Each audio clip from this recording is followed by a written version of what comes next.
Matter అనేటువంటిది ఏదైతే ఉందో దానికి దోషాలన్నీ ఉంటాయి.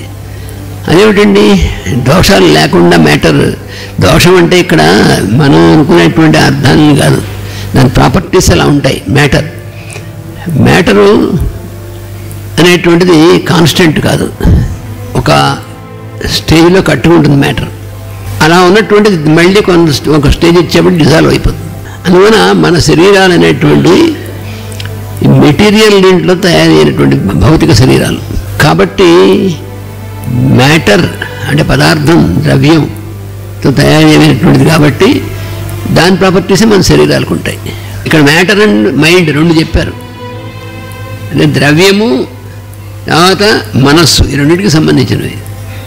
శోకం మనసు సంబంధించింది, ద్రవ్యానికి కాదు. అలాగే ముసలితనము ద్రవ్యానికి సంబంధించింది, శరీరానికి సంబంధించింది.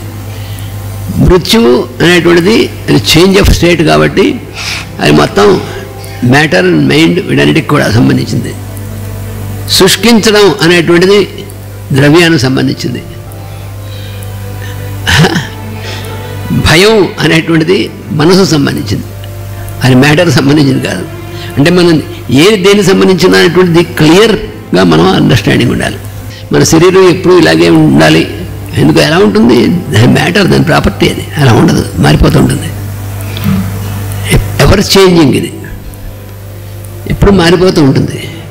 ఒక రోజు మన శరీరం మనం అద్దంలో చూసుకుని అబ్బాయి మనం ఏం మారిపోవట్లేదు, మనం చాలా బాగుందాం అనుకుంటే మనం మోసం చేసుకుంటాం.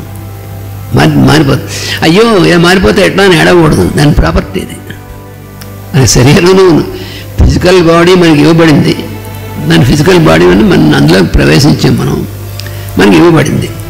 ఇలా మ్యాటర్ పాడైపోయేది మాకెందుకండి అని అనకూడదు, మన ఇష్టం కాదు. పాడైపోవడం అంటే ఇక్కడ మన అర్థంలో కాదు, అంటే దానికి అది కట్టుకోవడం అంటే అది డిజాల్వ్ అవ్వడం అనేటువంటిది దాని యొక్క లక్షణం, మ్యాటర్ లక్షణం.